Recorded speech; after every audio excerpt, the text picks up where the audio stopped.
Welcome to this presentation on chain of custody in the forest sector. This presentation is part of a series developed by NEPCon under a project called Increasing Capacity of CSOs and SMEs to Implement FLEGT requirements. The project aims at increasing the capacity of civil society organizations and small to medium-sized enterprises to implement FLEGT requirements. The project is funded by the European Union and implemented by NEPCon and SFMI, the Sustainable Forest Management Institute in Viet Nam. This presentation will begin by answering the important questions: what is chain of custody and why is it important? The aim will then be to explore the role that chain of custody plays in the trade of forest products worldwide. This will involve looking at the different chain of custody models used to trace material with and between organizations in a supply chain and focus on what are called critical control points. That will then lead to an exploration of chain of custody certification in the forest sector and a look at how chain of custody is dealt with in negotiations for voluntary partnership agreements and a country's timber legality assurance system. So getting underway, what is chain of custody?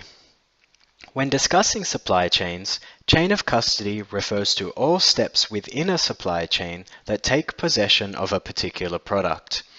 In the supply chain of a forest product, this includes forest managers, manufacturers, exporters, traders, and importers.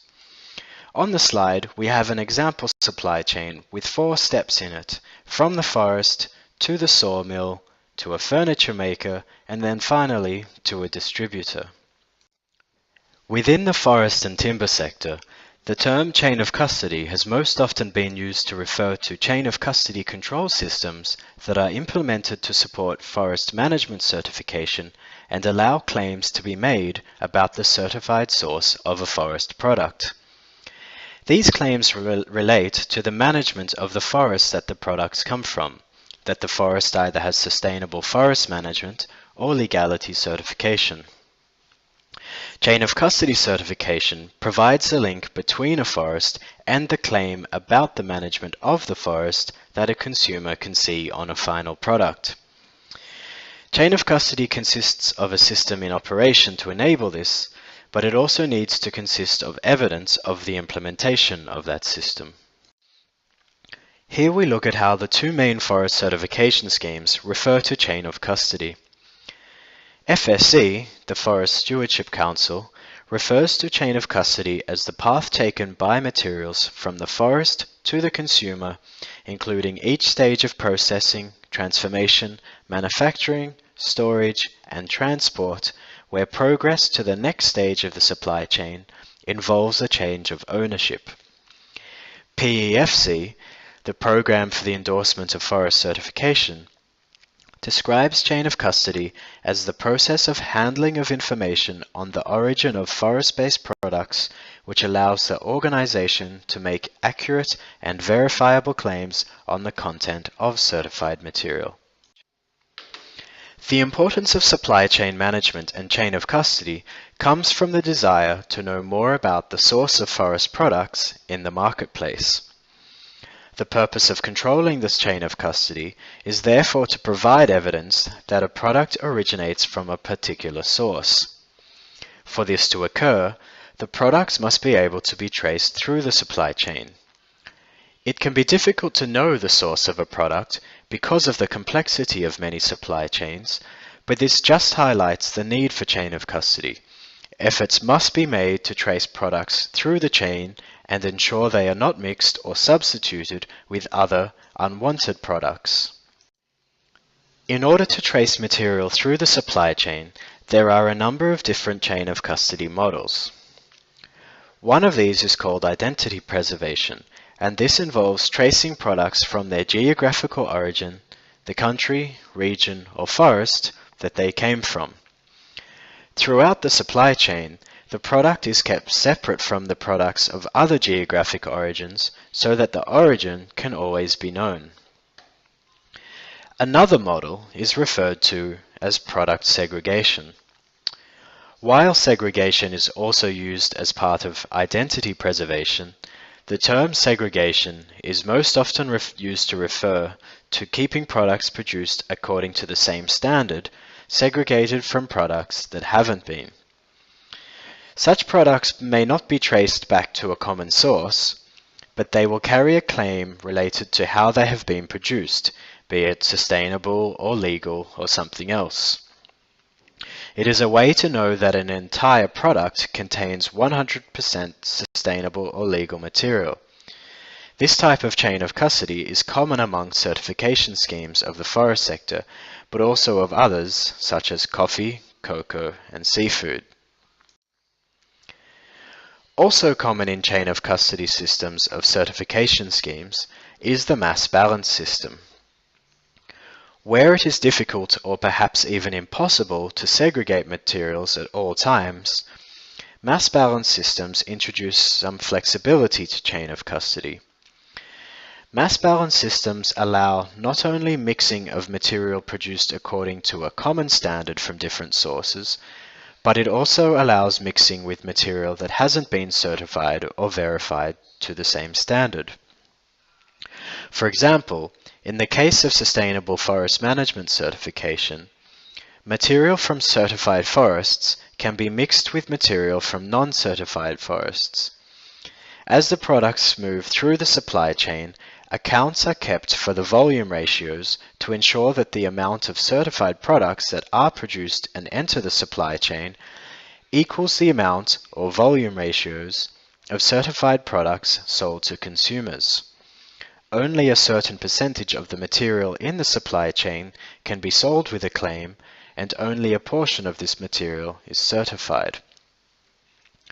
Finally, we have the book and claim model. This model is very different from the others in that there is no physical traceability of material through the supply chain. Instead, certified production is driven by demand through the sale and purchase of certificates or credits. Producers of certified material can sell certificates or credits for the right to claim sustainable sourcing on a separate online market. A retailer can purchase these, allowing it to make on-product claims about supporting sustainable production. While there are a number of models, what is used in a supply chain in any given situation may combine a number of these. What is really important, however, particularly when we are concerned about forest legality and compliance with illegal logging legislation like the EU timber regulation, is that material is traceable to its origin. The identity preservation model that was discussed is therefore very important and needs to feature in any system that is used. The book and claim model is completely unsuitable as there is no direct link between a particular product and its origin. When we use the word traceability, we refer to the ability to trace a product through all stages of processing, transformation, manufacturing, and distribution. Traceability applies to both directions in the supply chain. Maintaining control of the chain of custody and preserving information on the origin of material as it passes through the supply chain from its origin to final product allows that product to be traced back to its origin from any point in the supply chain. There are two main components of controlling the supply chain and tracing material through it. One is the control of material within an organization. With this, we are concerned about linking the inputs of the organization with its outputs. The other is the control of material between organizations. Here, we want to know that material being sold from one organization keeps its relevant information. The claim or information associated with particular material is passed on with the material and maintained from one organization to the next.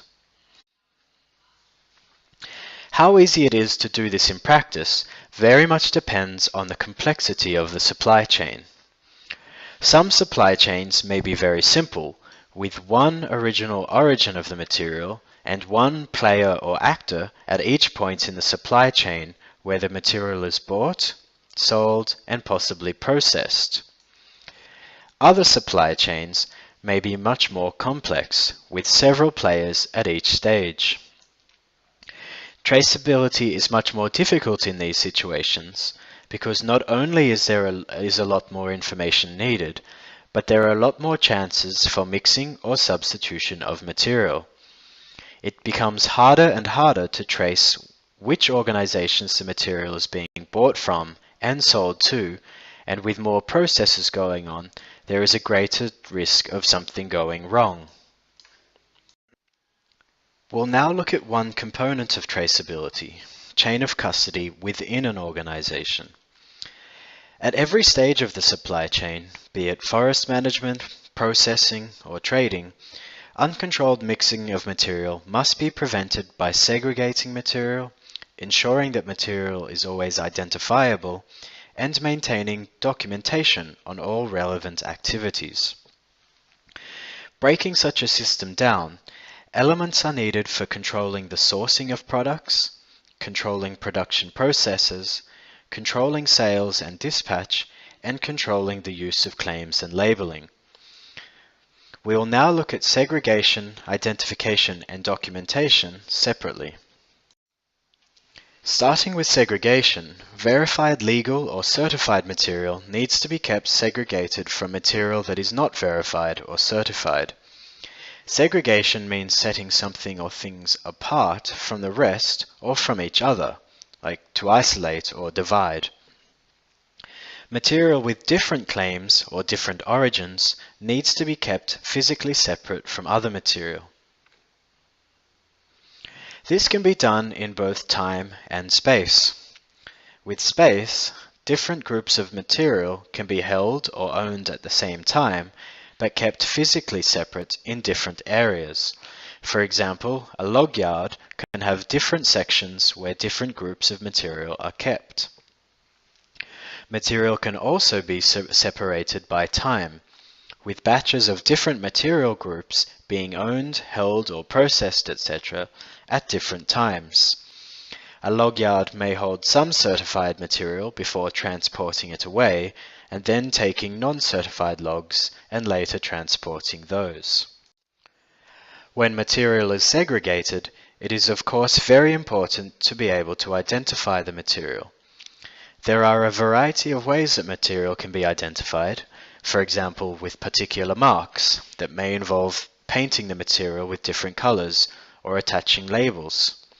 More technical ways of identifying material include the use of barcodes and other identification codes. Packaged material may also be easily identified by using different types of packaging. Finally, documentation is very important.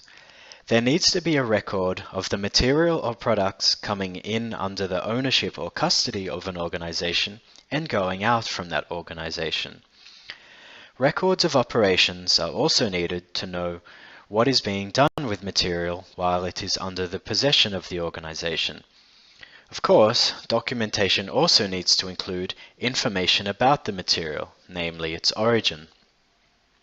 There needs to be purchase and sales records, for example, invoices, and there also needs to be records of the general chain of custody systems and procedures used by an organization.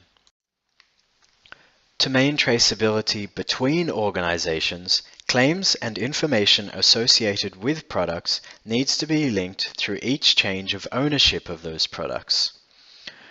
Organizations purchasing material need to ensure they receive proof of origin and verification of legality or chain of custody certificate for specific products and invoices that identify the products. In turn, the sellers must ensure that sufficient proof is provided and that the invoice and delivery notes identify the products. Ensuring traceability between organizations also requires the comparison of quantities recorded as bought and sold by different organizations.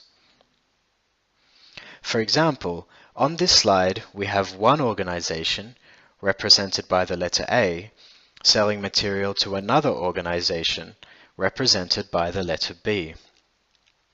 Organization B is in turn selling material to Organization C.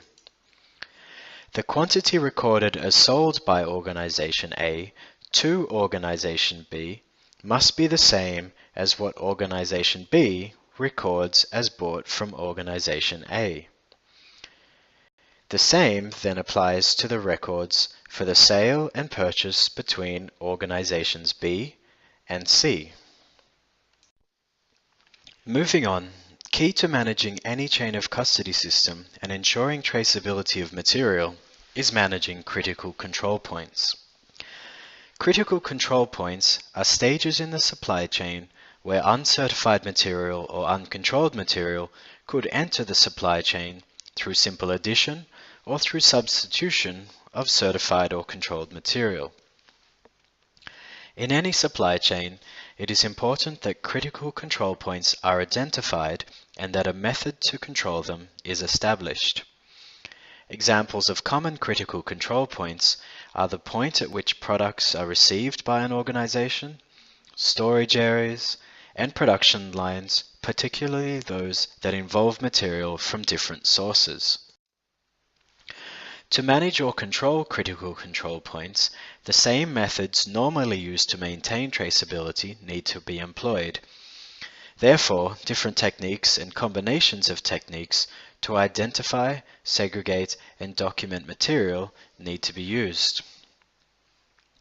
Concrete examples include the use of separate storage areas for material from different origins, the use of separate production lines, or managing production in different batches.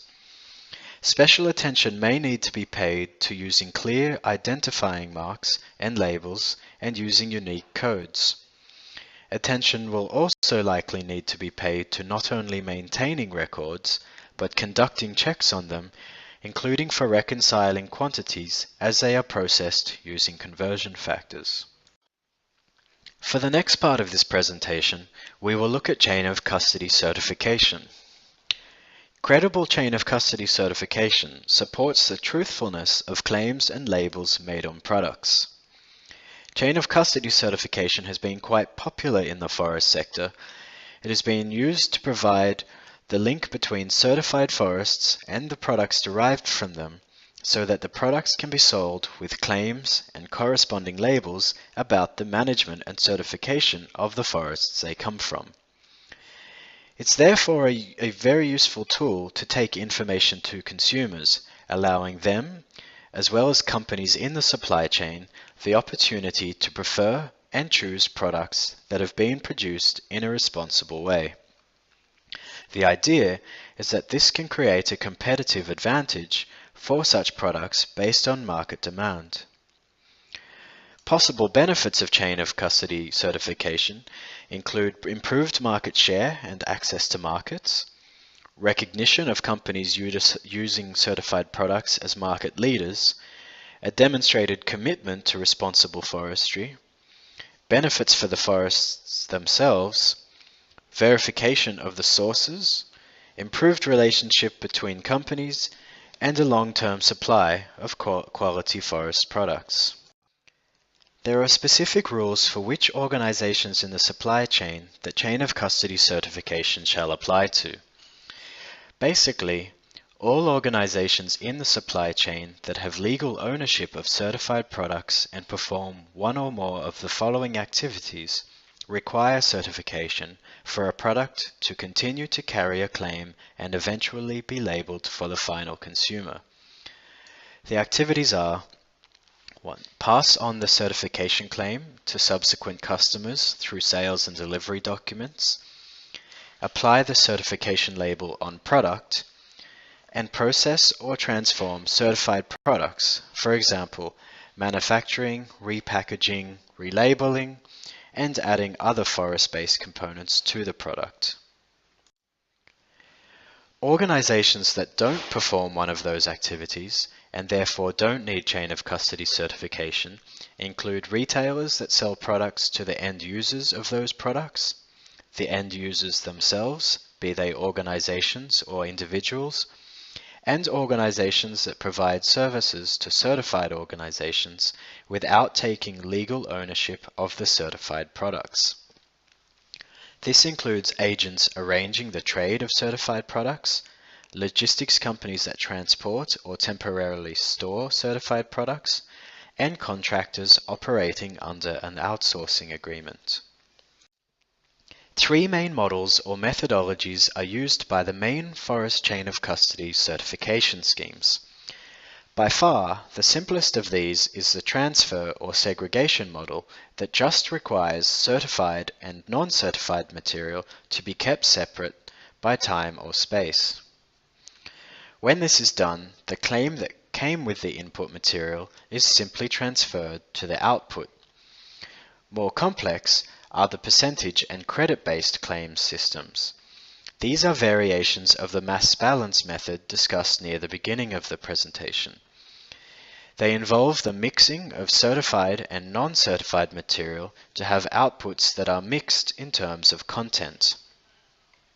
Not just any non-certified material can be mixed, however. There are rules on what can be mixed, so that raises an additional issue of determining those rules.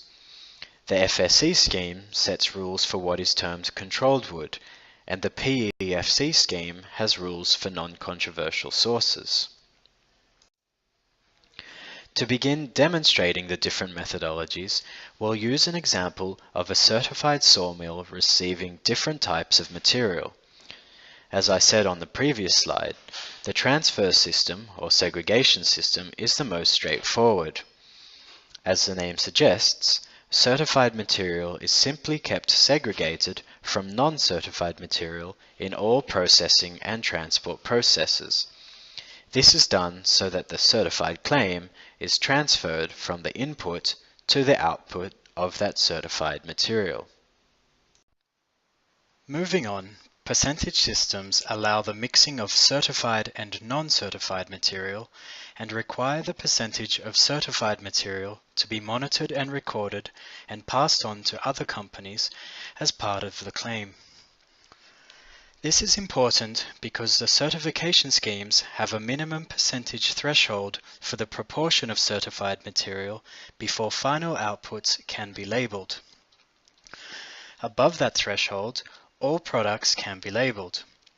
This is only the case, however, if the non-certified inputs also meet some minimum requirements, and this is the case for both the FSC and PEFC schemes. The percentage threshold used in the schemes is 70%.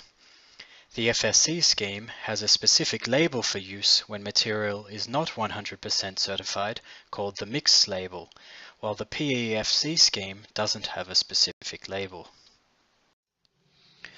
So, to demonstrate again in a simple way, we will consider the same certified sawmill, but this time it is sourcing certified material, non-certified material that meets minimum requirements, and other material.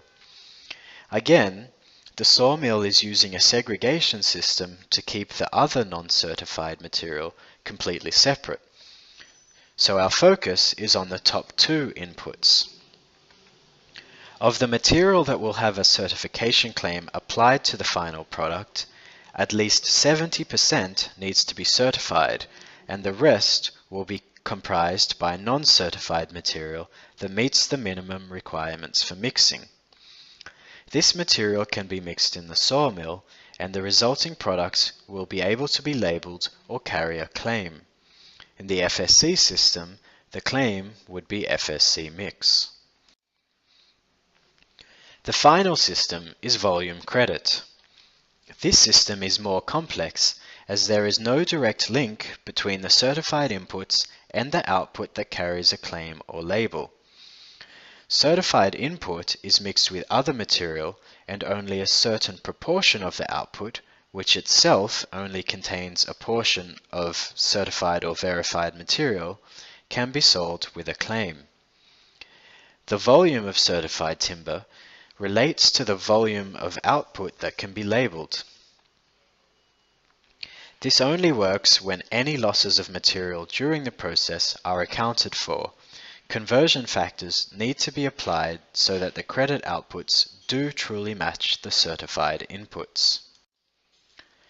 Looking again at the certified sawmill, it receives certified material, non-certified material that meets minimum requirements for mixing, and other non-certified material. Also again, it keeps the other non-certified material separated from the rest of the production. The sawmill mixes all material eligible for labeling, recording all volumes. It is only allowed to label a portion of the final products that relates to the volume of the certified material that they contain.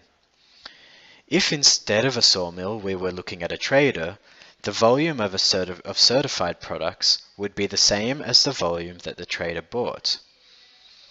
However, any stage of processing will lose some of the material during the process, so a conversion factor needs to be applied that reflects the actual volume that makes it to the final product.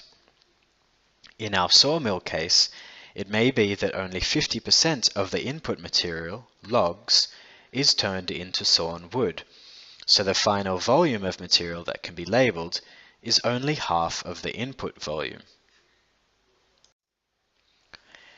That takes us to the end of the discussion of chain of custody certification, and we'll now look at how chain of custody is dealt with in voluntary partnership agreement processes. As we went through in the presentation on the EU FLEGT action plan, the main reason for negotiating a voluntary partnership agreement is the development of a timber legality assurance system, which once operational will allow the issuance of FLEGT licenses. Shipments with a FLEGT license are considered to automatically comply with the EU timber regulation. A timber legality assurance system, or TLAS, has 5 core elements. These are a definition of legality, control of the supply chain, a verification system which checks compliance with laws and that supply chains are being effectively controlled, the issuance of FLEGT licenses, and independent monitoring of the entire system. Here we are concerned with the control of the supply chain.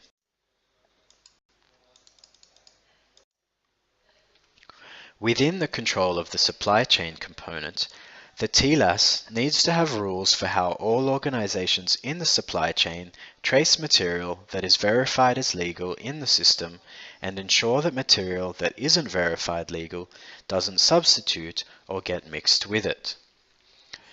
Importantly, there needs to be evidence that all timber within the system is legal and can be traced to a known legal origin. The systems will need to contain what we discussed earlier about how chain of custody systems and traceability will be maintained. That is, there will need to be requirements for organizations to identify verified legal timber and maintain systems to keep it segregated from non-verified products. These will always need to be able to be identified. Documentation is required for all processes in general, but also to reconcile information within and between organizations. The verification systems within the TLAS must ensure that such requirements are followed and that records within and between organizations match up. Having a look at the TLAS in Indonesia, like all systems, the whole supply chain must be controlled and documented, including maintaining information on the origin of material, and segregation systems need to exist to keep verified and non-verified timber from different sources separate. Companies must record whether products are TLAS verified and apply appropriate systems to segregate between timber and timber products from verified sources from timber and timber products from other sources. Records distinguishing these sources must be maintained and made available to forestry officials that carry out tests between and within the nodes of the supply chain. For this purpose, a central database has been set up to contain all relevant data. A number of accredited conformity assessment bodies audit the supply chain controls of timber producers, traders, processors, and exporters, as well as, of course, their compliance with relevant laws. They also can reconcile the data between organizations in a supply chain to ensure that no unverified timber has entered it. Data must be reconciled before a FLEGT license can be issued to an exporter. This final slide of the presentation provides a quick comparison of supply chain control from the perspective of certification schemes versus timber legality assurance systems that are products of voluntary partnership agreements. This comparison focuses on the purpose of each scheme or system, whether using and following them is voluntary or not, and who develops the requirements. Beginning with the purpose, the forest certification schemes use chain of custody certification to demonstrate to consumers that products come from certified forests. Timber legality assurance systems, however, exist to identify, monitor, and license legally produced timber to ensure that only legal timber is exported to the European Union. Moving on, FSC, PEFC, and other certification schemes are voluntary. Companies can choose to be certified if they would like to be able to pass on certification claims and label certified products. A TLAS, on the other hand, once a VPA is signed and the TLAS is operational, is not voluntary. It becomes mandatory by law and applies to all organizations in the timber supply chain in a VPA country. Finally, looking at who owns and develops the chain of custody rules, certification standards are developed by international NGOs and their members and/or stakeholders.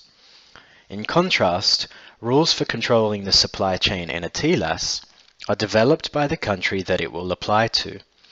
The whole TLAS is developed by the VPA partner country with cooperation from civil society and private sector stakeholders.